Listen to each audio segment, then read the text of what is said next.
Wow, judging from the size of this audience, it's clear the American Revolution is relevant again. Good evening and welcome to Politics and Prose. I'm Brad Graham, the co-owner of the bookstore, along with my wife, Lissa Muscatine, who's there. And it's really a special thrill for us to be hosting Rick Atkinson, who's here to talk about The Fate of the Day, the second volume of his epic trilogy about the American Revolution. This is one of Rick's grandkids who's allowed to sound off. So, Rick has a deep connection to P&P. Not only is he a regular visitor to the store, he also wrote a lovely history of P&P for a collection of bookstore profiles called My Bookstore, and he appeared prominently in our 40th anniversary video last year telling tales about this place. You know, it's really cool having a world-class military historian be your store's chronicler. Plus, he's launched all of his books here. Tonight marks number 8.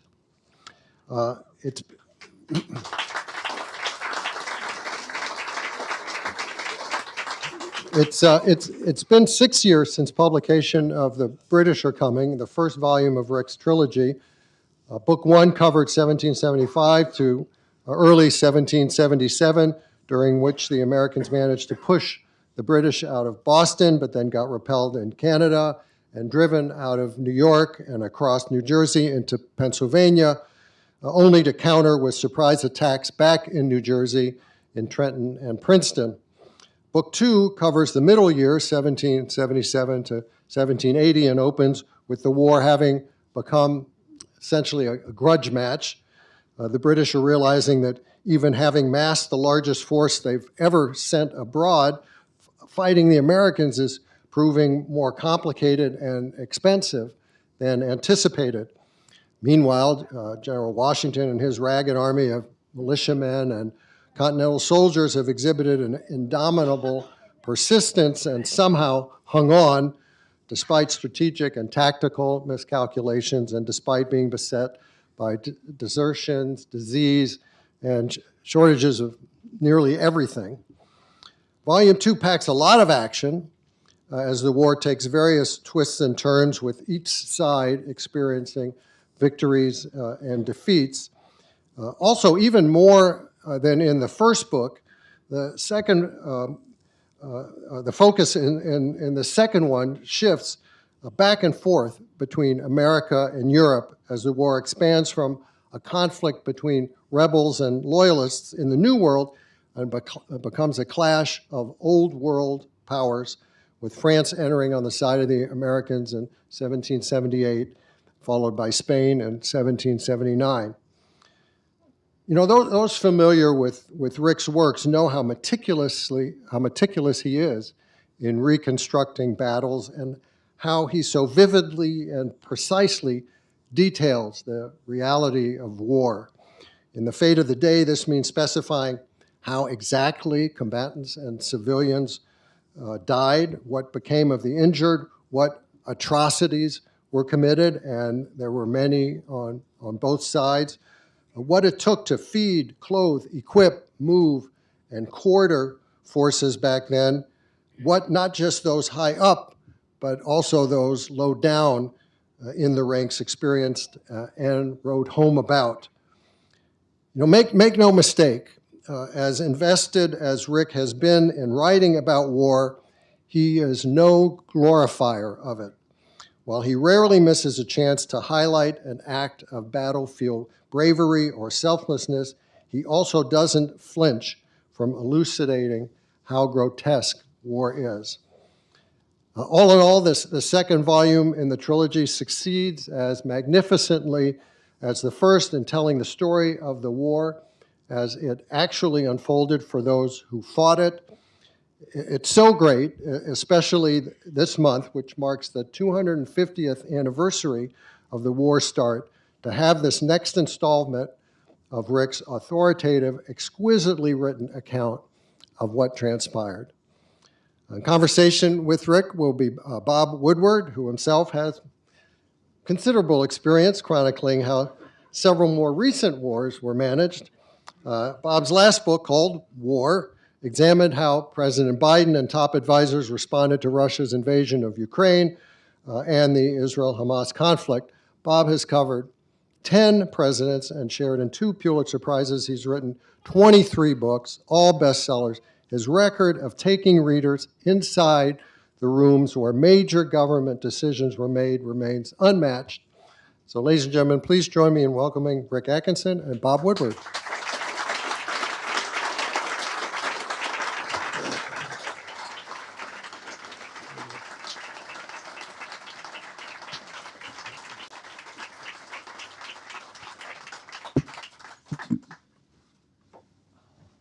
Thank you. Oh, you have to talk into this? You couldn't spring for those that clip on?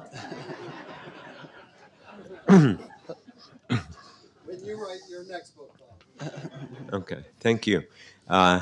So what's the first remarkable thing about you is your age, 72. Look at him. How do you do that? Huh? Same as you, no day job. Well, you can't hide that. No, you look great. Thank you. You look great too. You should. No, congratulations on your book. It really is a masterpiece.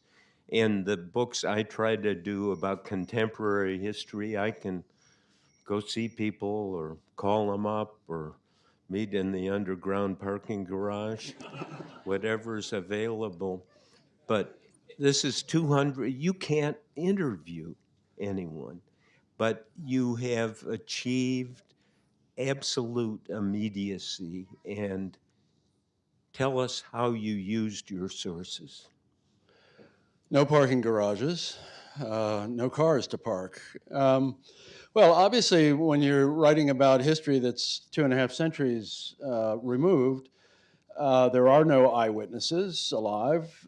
Everything is archival or secondary. And so, my ambition is to read everything that's ever been written. That's physically impossible, but I make a pretty good stab at it. And then I'm an archive rat, so I spend a lot of time looking at primary sources in places like Ann Arbor, which is not where you would think first to look for things related to the Revolution. Michigan was obviously not one of the 13 colonies, but there are archives that have been collected over the decades, now centuries really, like Ann Arbor, where there was a wealthy industrialist named William Clements. He was also a collector, and he began buying the papers of British generals and statesmen early in the 20th century. And he bought the papers, for example, of General Gage, who'd been the commander in Boston when the war began, the papers of George Germain, who was the American secretary, who was the Robert McNamara of the war, the papers of Henry Clinton, who was the British commander for a longer period than any other British general. Which was best? In other words, if you had to say, I could not do this book without this source or this person. I couldn't do the book without the papers of George Washington. They've been curated by the University of Virginia now since 1968. They're almost finished. The Revolutionary War series alone, I think they're on volume 36. I've read 28 of them. They're about 750 pages each. I've read every page of those 750 pages in those 28 volumes, because that's how you get inside. I can't meet Washington in a parking garage. So I have to meet him on his own turf, and his own turf is what he is writing. Okay, there emerges a very important, stunning, somewhat unconventional portrait of Washington in this book. Tell us about it, because this is the man, at least in grade school, to me, was known as the father of our country. Yeah. Yeah, and that's not wrong. It's just incomplete. I spent 15 years in writing about the American role in the liberation of Europe in World War II, living metaphorically with Dwight Eisenhower. And I've got the same relationship now, 10 years into it, with Washington. He's a flawed character. He's a In what flawed way? general. What Well, way? Biggest flaw. he's not a good tactical commander frequently. He doesn't see the battlefield spatially and temporally the way a great captain does, the way Napoleon did. See, my read of Washington in your book is that he's a micromanaging hard ass. Yeah, that's not incorrect either. He is a micromanager because he's putting together, he's assembling a brand new army, the Continental Army, which was created in July 1775. He's the first commander. He has a total of 5 years of military experience as a militia colonel, always under senior British command in the French and Indian War. So he doesn't know what he's doing, and nobody else knows what they're doing. And if he doesn't pay attention to the details, and he is a man for details, the details don't get taken care of. So, and he's a strict disciplinarian. He believes that discipline, he says, discipline is the soul of an army. Absolutely true. You've spent 5 years in the Navy, you know that's true. So he is a hard ass. We were never as disciplined as the Army. And a lot more fun, right? Swinging from the high vines. So, he's got feet of clay like all of us. He's vain at times. He's got a molten temper when he loses it. He generally keeps it in check, but when he loses it, look out. He's a commanding presence. He's well over 6 feet tall at a time when the average man was 5'6" or 5'7". When he walks into a room, he commands the room. He looks terrific in uniform. He looks spectacular on a horse. Jefferson said he was the greatest horseman of his age. And that is a useful trait when you're commanding an army from horseback. So, we see him, I think, through the first volume and now through the second volume as someone who's kind of learning his craft. When he first arrives to take command, he's a Virginian appointed to take command of the Continental Army because there's an effort to make it a Continental Army. To have a Virginian command a largely New England army suggests, first of all, it's a recruiting tool to get men from the South to join the army, but also suggests this is not just 13 disparate states that are essentially independent nations, but in fact, it is a coming together of 13 independent states that are going to eventually be a nation. So he shows up in New England, and he's privately talking about dirty New Englander. He has nothing good to say about New Englanders. He doesn't realize the sacrifice that these men are making to leave their farms, leave their shops, leave their families, to come fight in the cause at his side. He doesn't understand why it at not? first, because he's got 300 slaves at Mount Vernon taking care of business while he's gone. That's why not. I see. So, and in all of this, what was his biggest mistake? Well, he makes a number of tactical mistakes. He nearly loses the war on several occasions, starting with the loss of New York. We see him make tactical errors at Brandywine outside of Philadelphia in 1777. He makes mistakes at the Battle of Germantown, October 1777. These are all tactical errors that are nearly fatal for the army and for the cause. He can recover from all these things. He does recover from all these things. He's got 8 years of gumption in him. He's got extraordinary durability. That's one thing about him that's really important. He seems to never even catch cold. He shares that with Eisenhower, even though Eisenhower is smoking 4 packs of cigarettes a day. Now compare, because you wrote about Eisenhower also in your first trilogy, right? Yeah. And so you know Eisenhower, you know Washington. How are they different? Because they are the pinnacles in history and in kind of what could be the American survival story. Yeah, well, they're completely different, of course, in their background. Eisenhower, born in Texas, raised in Kansas, comes from a poor family. His father's a failed merchant. one of several brothers, and he goes to West Point not because he wants to be Napoleon, but because it's a free education. Washington is to the manor born. He's one of the richest men in Virginia, and then he marries the richest widow in Virginia, which really gives him money, and slaves. 577 slaves at Mount Vernon in Washington's lifetime there. So their backgrounds are quite different. They're surprisingly similar as commanders. First of all, they both have to grow into it. Second, they both have excellent eyes for subordinate talent. Washington sees this 25-year-old overweight Boston bookseller named Henry Knox and somehow knows this guy is going to be the father of American artillery. He sees a lapsed Quaker from Rhode Island named Nathaniel Greene and somehow knows he's going to be second only to Washington as the indispensable man. What was the character of Greene that he saw? I mean, it's not just somehow. There's something he saw. He saw. I'm sorry. Yeah, that's all right. He saw, first of all, that Greene had a mind like Washington did, organized for executive action, decisive, willing to take responsibility, big brain. Greene had that in spades. Washington had that in spades. Eisenhower had that in spades. He sees that Greene is committed to the cause, that Greene is in it for the long haul. He's there for all 8 years. He sees that Greene has the capacity not only to be a capable battlefield commander, but when things are darkest, the winter at Valley Forge, 77, 78, when it really looks like there are 2,000 American soldiers who die at Valley Forge of malnutrition and disease, and it really looks like things are coming unstitched. And Washington goes to him and says, I need a new quartermaster. And Greene says, nobody in history has ever heard of a quartermaster. I don't want to do it. And Washington says, you got to do it. Greene takes on the job, and he's brilliant at it. He helps save the Army. So it's these traits and characteristics, and he's loyal to Washington. Okay, why now in 2025 should we care about what happened 250 years ago?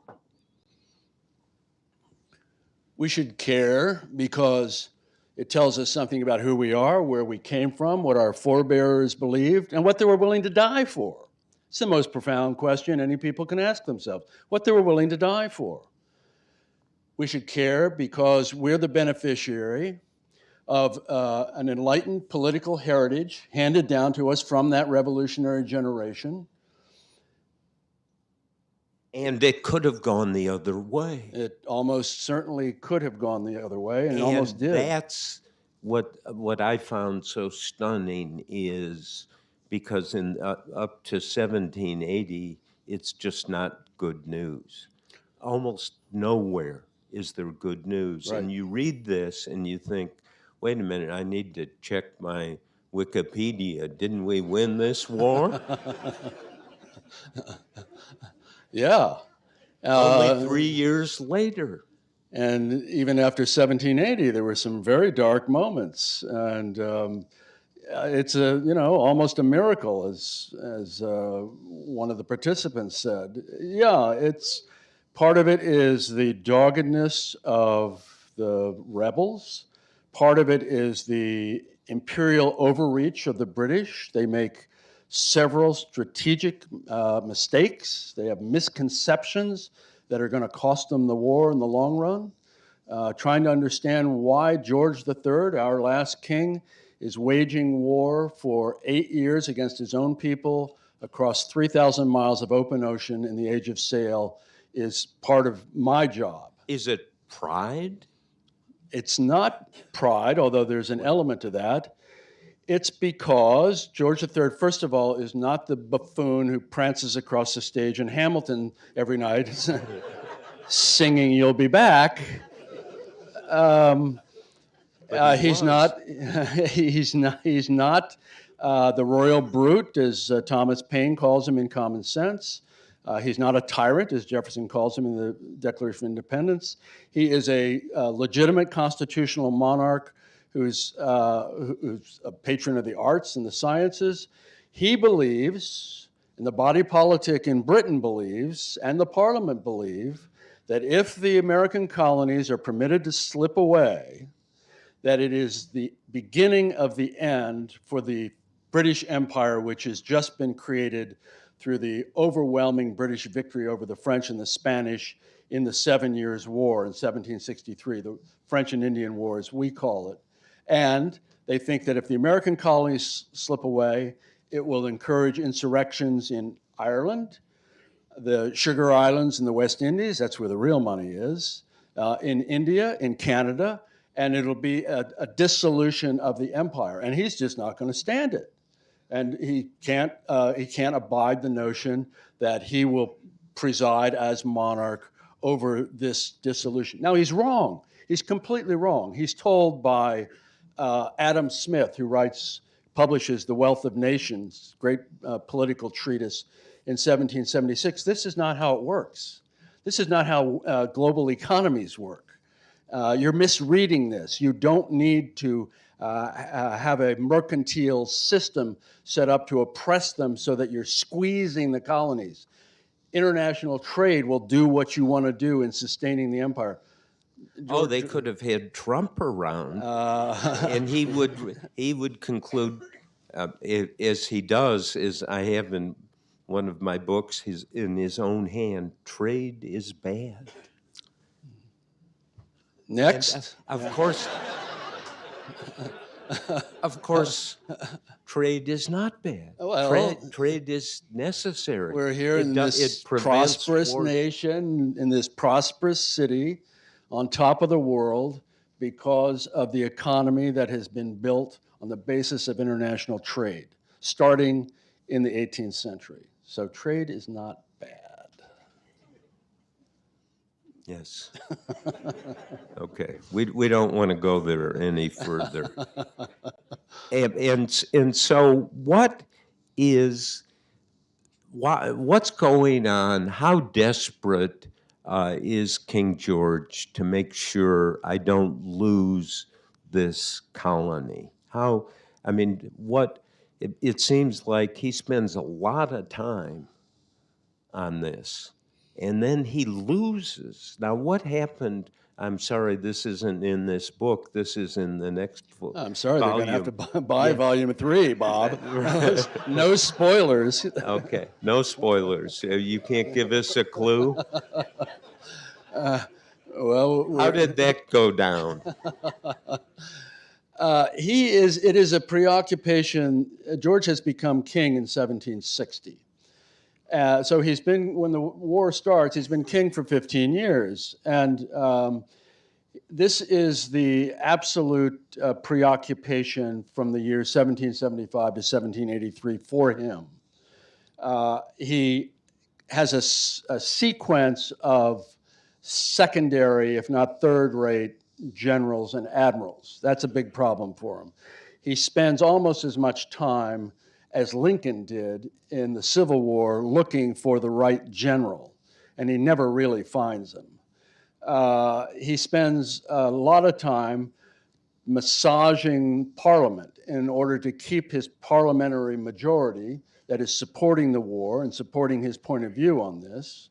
He spends a lot of time trying to keep other European nations out of the war, which he's completely unsuccessful at, obviously. It becomes, as Brad mentioned, a global war. This little brush fire on the edge of the settled world becomes a war fought on 4 continents in the 7 seas. And so I learned from the New York Times, you talked to them first, that you consulted 2,500 books. Yeah. Now, what's your house like? How is this? You've been there. How do you manage it?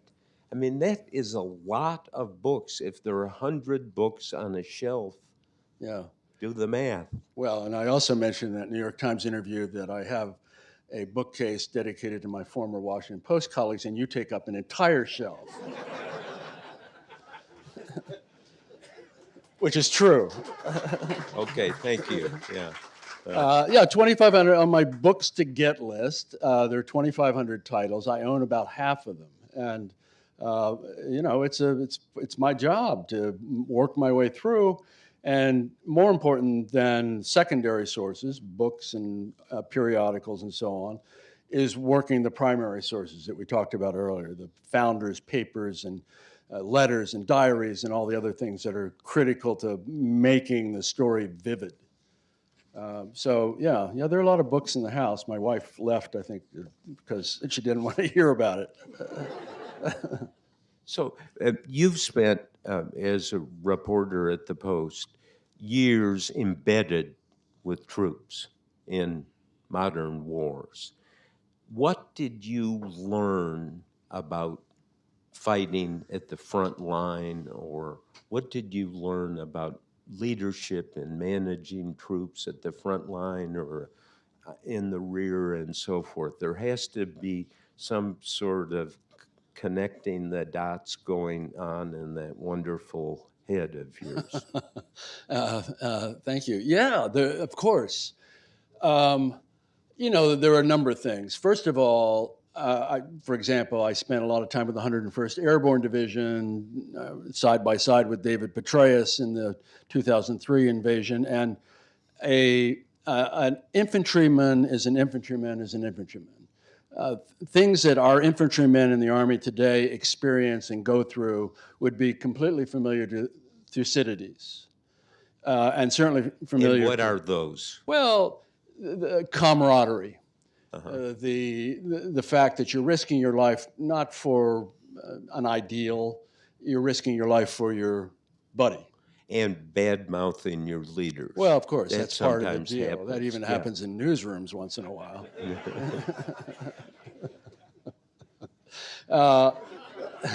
You sure you want to say that? I already did. Okay. You know, little things, watching the importance of sleep discipline. That's an Army phrase. If you don't get enough sleep as a leader, whether you're a platoon sergeant or commanding an Army corps, you're inclined to make bad decisions.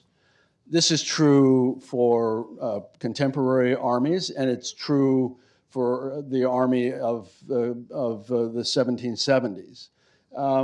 There's a lot of things you see about leadership contemporaneously that is useful, I think, for putting yourself in the shoes of leaders historically. Trying to understand this magical connection, mystical connection between leader and led. It's something that is hard to explain, but it's certainly there, and it is the difference frequently between successful militaries and unsuccessful militaries. And watching leaders contemporaneously trying to develop that, trying to grasp it, trying to understand it is, I think, useful to me for understanding what a Washington or a Greene or a Knox or the other leaders of that Continental Army were going through. So how do you spot spin in an 18th century diary or letter? And I'm sure every now and then you get something and you say, boy, this is so good, I won't use it because it's not believable. Yeah, well, you and I have spent a lot of time collectively, looking at spin from, very astute spin doctors, and believe it or not, there are quite a few in this town. Take Washington. Washington, the man who proverbially could never tell a lie, sure can prevaricate on occasion. The dispatches he sends to Congress after yet another battlefield defeat are, they're, if not untrue, they're not true. And so he's spinning it. He's spinning that story for the Congress. He's spinning it for the newspapers. He's spinning it for posterity. He's very aware of posterity. How do you know that? Because he takes extraordinarily good care of his papers. They're kept in a large trunk. When the war is finally over, he has a cavalry a platoon escort this trunk full of papers back to Mount Vernon because he knows that that's his version of the story. I mean, thank God for it. They're absolutely invaluable to our national history. But he is extremely cognizant of how he's going to be considered by posterity. He writes about it. It's part of the ethic of the time. It's how if you don't believe in an afterlife, and it's not clear that he did. Like many of the founders, he's not a conventional Christian. The way that you live on is the way posterity thinks of you. And if, they're calling you the father of your country in 1778, which is the first time that phrase is used, that's a good start. You're right, as usual. So how did they, at the time, weave together this very vibrant contradiction? That is, talk of freedom in liberty in the midst of slavery all around them. Was there any way they can kind of, let's not look at that? Or how did Washington and other leaders kind of swallow that very large pill? I mean, what a great question. And the fact that, we're still... Claire McMullen, who works for me, that's her question, by the way, not mine. It's a good question, Claire. I see you there. Okay, so there's 2.5 million people in America in 1775. 500,000 of them are black slaves. 1 in 5 of every American is enslaved when the revolution begins. We hold these truths to be self-evident that all men are created equal, that they're endowed by their Creator with certain inalienable rights. That does not apply to 500,000 black slaves. It doesn't apply to women. It doesn't apply to the indigent. It doesn't apply to Indians. It's aspirational. We're still working on it. How do they square the circle of slavery? They never do. And we end up fighting a terrible civil war where 700,000 people are killed. Washington is a Southern planter who cannot live the life that he's accustomed to live. He has 300 slaves. He has, in the course of his lifetime, 577 at least. At the time of the Revolution, there are 300 slaves that move in and out of Mount Vernon. Okay, now we read your book, and you know, the final ending 3 years later of victory. Can you see the seeds of victory in this volume? Yeah, you can see the seeds of victory. You can see, first of all, the persistence of the rebellion. Even though the dollar is worthless, not worth a continental is a phrase that you've maybe heard, and that means not worth a continental dollar, because the continental dollar is worthless. It's not worth anything. People are lighting their cigars with continental dollars. But what you see, despite all of the difficulties that are besetting the rebellion, a determination, a persistence, you see a vision of the future. Who sees that? Well, I'll give you an example. Does Lafayette see that? Oh, for sure. I mean, Lafayette sees himself leading the country into the future. I mean, Lafayette is drunk the Kool-Aid from the beginning. He's a 19-year-old redhead from Auvergne in remote France who comes here, he buys a boat, he disobeys the king, sails to America, is given a major general's commission, although he doesn't have a whole lot of military experience, partly because he is completely smitten with the ideals of the revolution. Did he mix that Kool-Aid for himself, or did someone mix it for him? You know, he grows. He's one of the richest young men in France.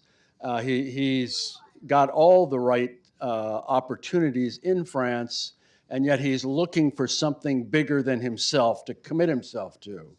And that's something that unifies a lot of people, not just Americans.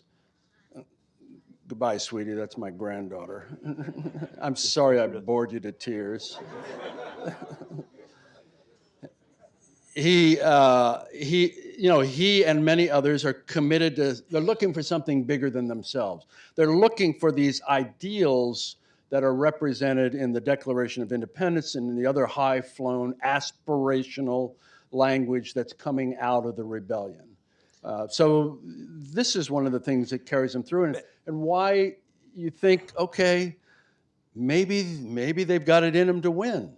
Yeah, over the years working together at the Post, we don't use this word, but it really is what it's about. Sometimes it is courage, where somebody either at the low level, mid level, or the top, Yeah. Bradley, who we worked for years, has the courage. Now, where in this period in your book do we see people of real courage, whether it's physical or mental, or Yeah. where you would label it Yeah. that important characteristic? Yeah, it's a wonderful concept, isn't it? You'd like to see more of it in this life, Yeah.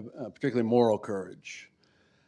You see it over and over again. You see it on the battlefield. You see it, among men who are scared to death, and they're aware of the bad odds of surviving a long war, when in fact not only bullets are threatening your life, but disease, typhus, smallpox, typhoid, dysentery. It's a long list. It's pretty horrible camp conditions. So you see men enduring that, and that's real courage. It's not just charging with a bayonet across an open field. And I was struck in the book where, of course, there's not modern medicine. Right. And so they have piles of legs, piles of arms. Yeah. Yeah. I mean, it was not a very safe environment. Yeah, that's fair.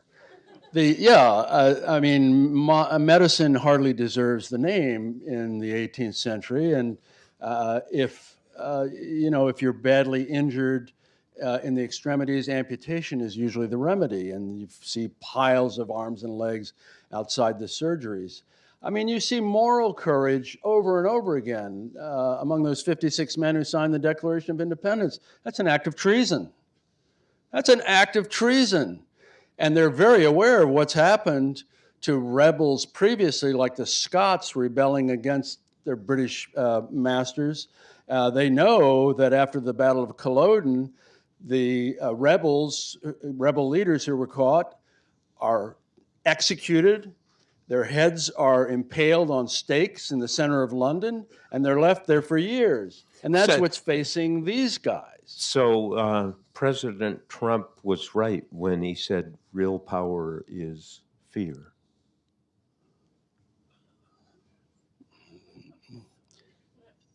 No, he's not right. Okay. He's not right. Real power is leading with love. Real power is committing yourself to a cause larger than yourself. Real power is seeing life as something other than transactional. He has no idea what real power is about. So, I mean, you see there's a guy named John Lawrence. His father, Henry, is the largest slave trader in America. He succeeds John Hancock as the president of Congress. And Henry Lawrence is not a total scoundrel, despite his slave trading background. He's very loyal to Washington. His son, John, has been educated largely in England and in Switzerland. And he comes back to America. He's a young man. He and Lafayette and Hamilton all are buddies. And he's an abolitionist. He's an abolitionist in 1778 America. And he works hard to convince his father of abolitionist thoughts, of arming the slaves. It's a way of increasing the size of the army. He goes back to his native South Carolina and tries to persuade the legislature there to buy into some of his thoughts. That's courage. That's flying. He's unsuccessful ultimately, and he dies, spoiler alert, he dies. He's one of the last ones killed in the war. It's a terrible loss for the new republic. He's one of the bright stars, and he's killed in 1783. But it's that kind of courage that we see from people like John Lawrence, and there are many others. Good. So let's turn it over to questions from the audience now. Thank you very much. Thank you very much.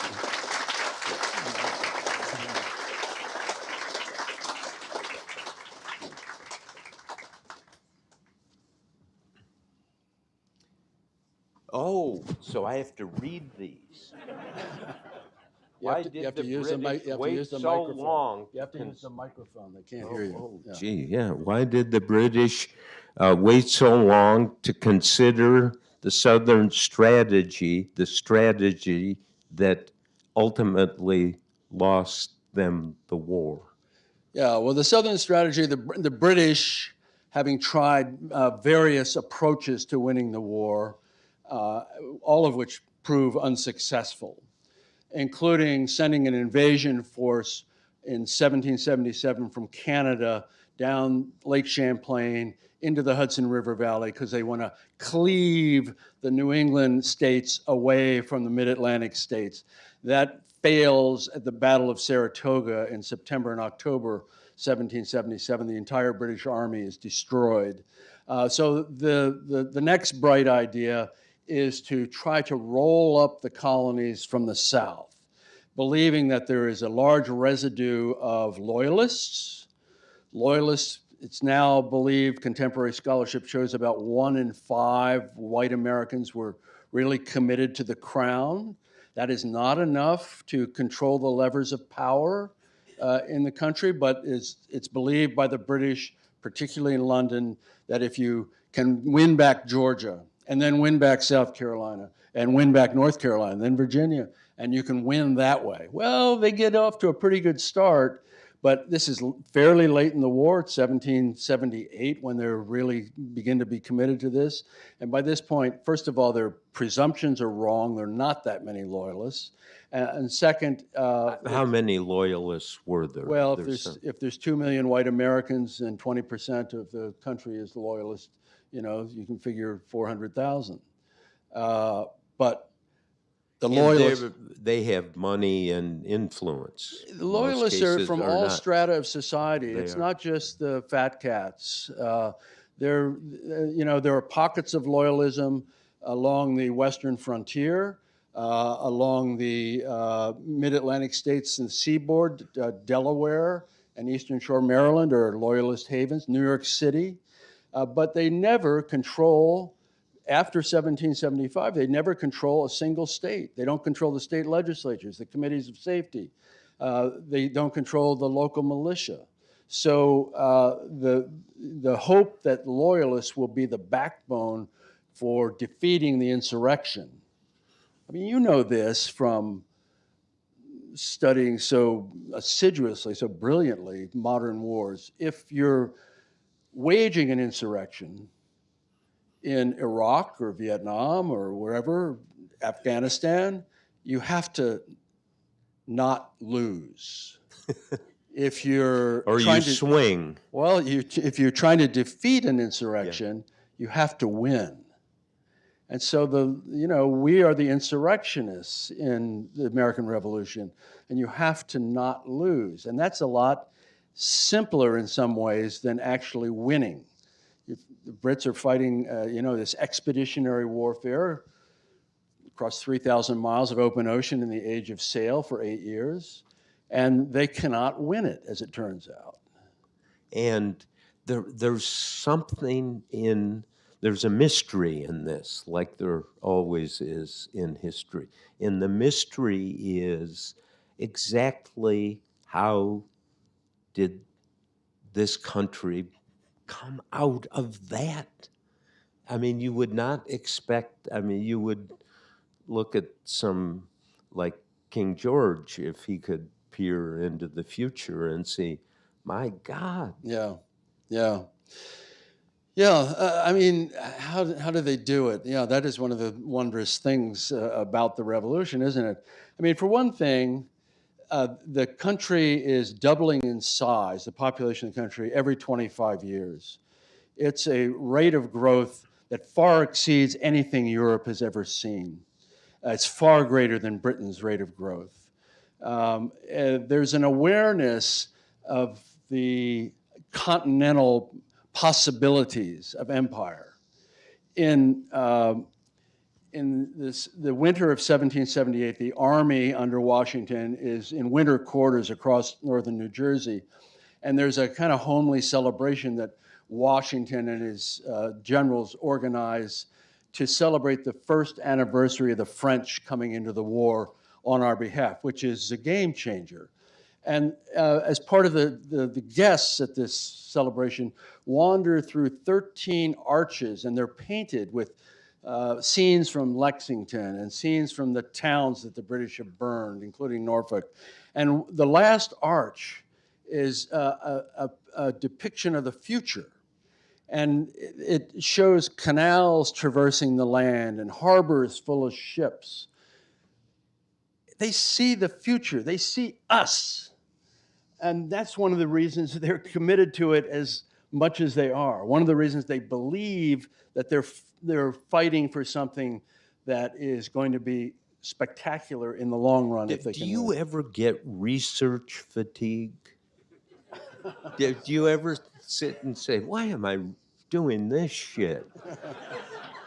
Or, I mean, your enthusiasm is, it's infectious, and it's part, I mean, you do it in your books. I mean, there was one thing I was going through that I really, oh, I'm sorry. I hate this. I prefer the attached version.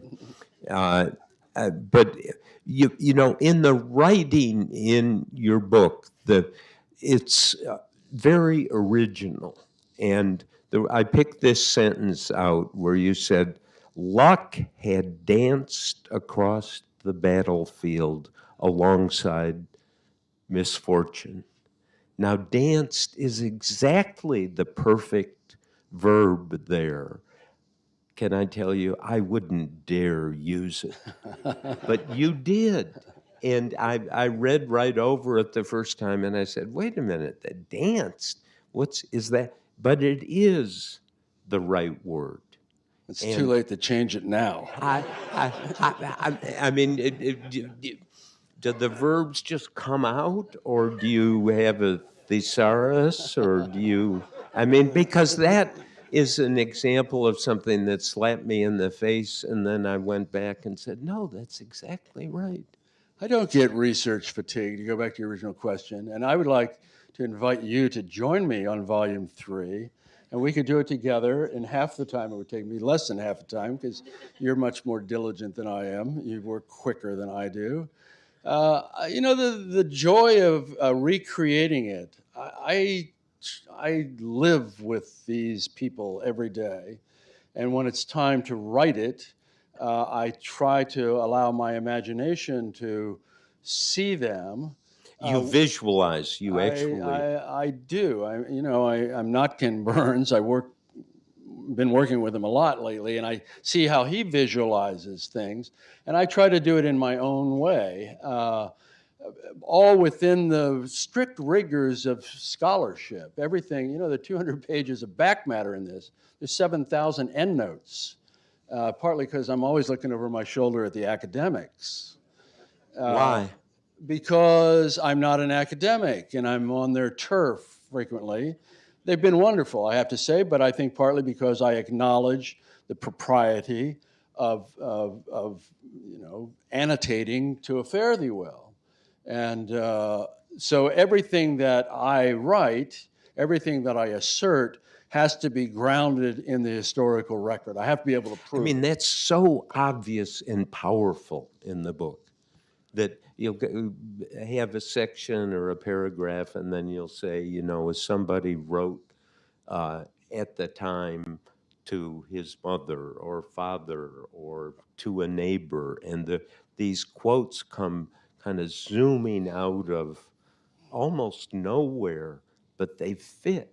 And how do you keep all of this together, knowing chronologically you've got to get it right and say this happened on the July 3rd and not July 7th? How do you do that?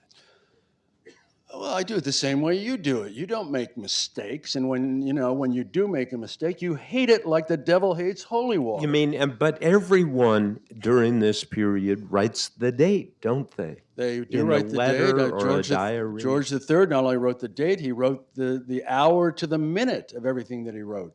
It's a quirk of his, and it's not uncommon. So, yeah, it's you can track. Obviously, the historical record is much thinner from the 18th century than it is, say, for World War II, where diaries were illegal, so all 16 million GIs kept a diary. Even though it's a very literate country in the 1770s, America is much more literate than Britain, for example. There's just much less of a record to tap into, much less of a record that has survived. And of course, there's so many who leave no footprints. Blacks, women for the most part, Native Americans. It's very difficult to see what kind of a revolution they had. So, and you have to acknowledge that there is this vacancy in the historical record. You end up leaning excessively on dead white men. So, but thank God, many of them kept extensive letters, diaries, official records, and so I bore into that. And so, what were your rules, the guardrails you put up for yourself on sources? That thinking, this is too cute. Somebody wrote this, 40 years ago, not 250 years ago. Yeah. Yeah, it has to be contemporaneous for the most part. Obviously, there's a lot of secondary material, but in the same way that I distrust veterans' memories from World War II that are written down 70 years after the war, I distrust memories, accounts that are written long after the revolution. Anything that's contemporaneous has more validity in my book. You're always looking to cross-reference things to see whether this assertion checks out in other accounts. If it's in an account of the Battle of Monmouth, you want to see what the Brits say about it and different points of view on it. With respect to the founders, the papers of Benjamin Franklin have been beautifully curated by Yale, Hamilton. And so what do you think of Franklin? Was he this force that he's self-portrayed as, or was he not? Well, he's also very aware of his legacy. Spin. He's the first and greatest American diplomat. That's not spin, that's truth. He's the first, and if not the greatest, one of the greatest American scientists.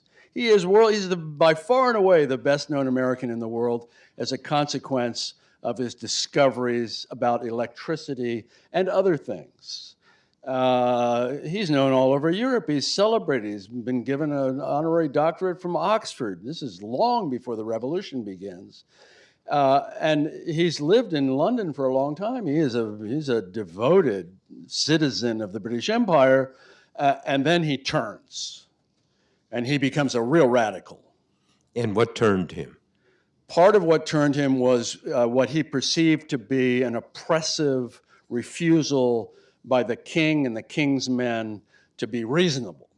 And he was right. Of course he was right. And he was badly treated himself. Famous scene, I talk about it in the first book, badly treated, humiliated publicly in London. He sails back to Philadelphia. He arrives just after Lexington and Concord have begun. And he is a firebrand at this point. And he's an old man, particularly he's younger than you and I are, but by 18th century standards, he's really an old man. And he's sent to France with the task of persuading the Catholic absolute monarch of France, Louis XVI, that it's really in his best interest to throw in his lot with Protestant, radical, wannabe regicides. Okay. He succeeds. Now, this is a question to where you can demonstrate the depth of your research. Were Nathaniel Greene and Benedict Arnold the two best battlefield commanders in the Continental Army? And or even if they weren't, can you compare and contrast the two? Well, let's talk about Benedict Arnold for just a minute. Benedict Arnold is the best tactical commander on either side for the first couple years of the war. He's got the capacity, the gift to lead other men in the dark of night. That, as you well know, is not something that everybody can do. He shows himself. And you mean literally the dark of night? In the dark of night, yeah, literally in the dark of night. But he shows himself repeatedly to be extraordinarily courageous, to the point of reckless, extraordinarily inventive.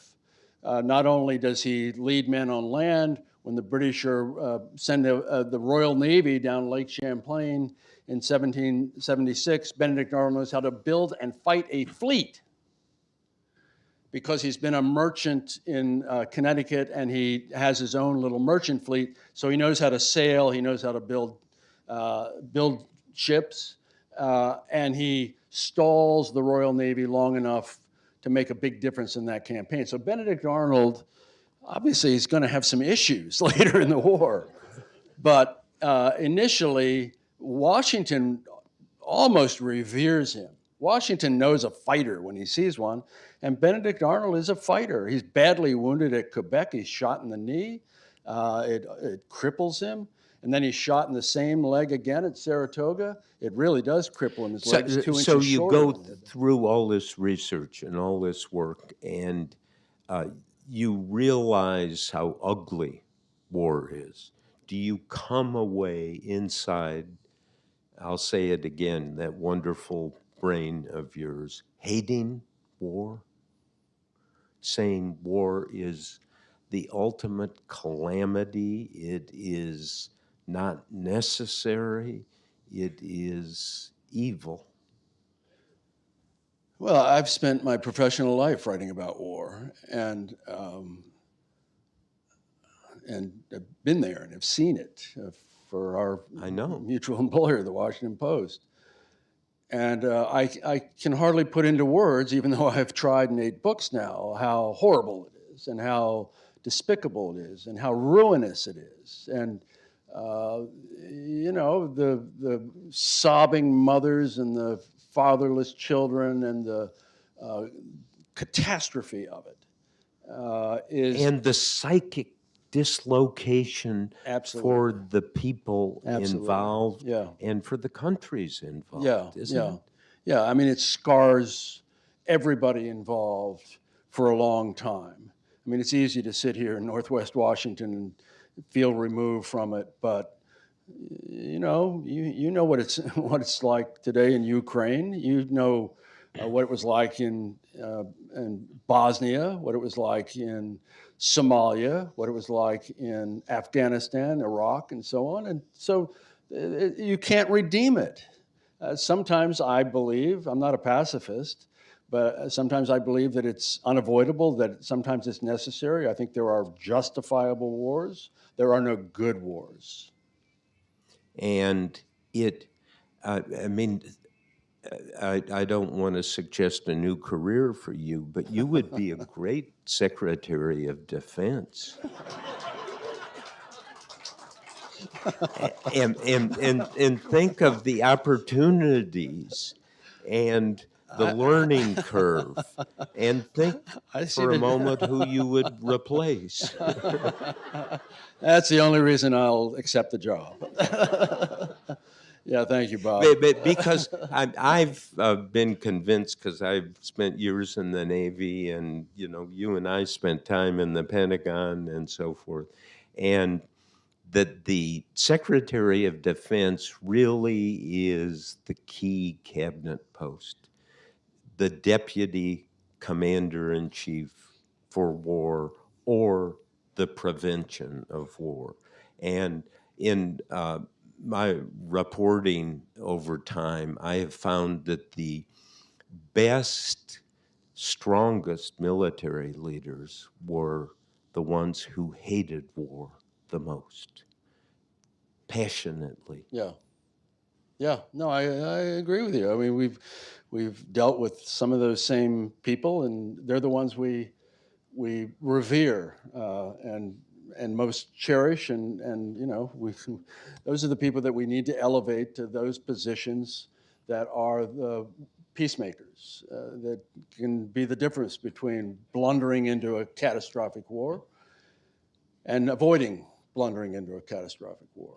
Yes, and I mean, I'm sorry to dwell on the moment we're living in, and the Secretary of Defense we have, who he's the embodiment of unseriousness.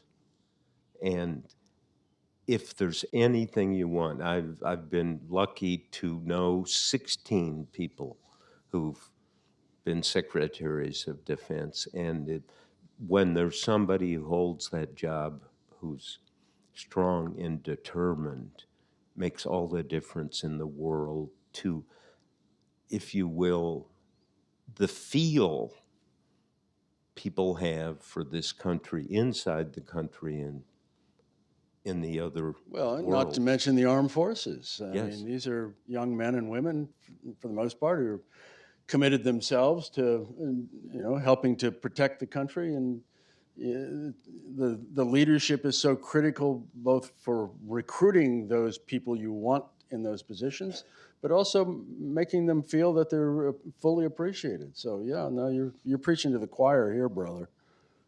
So you're open, even though you're out of the age range. Okay, you know, Jane asked me to find you a new career. She's tired of all the books Okay, in the house. we're over time here. I think we should stop. Thank you so much, pal. Thank you. Thank you very much. Thank you.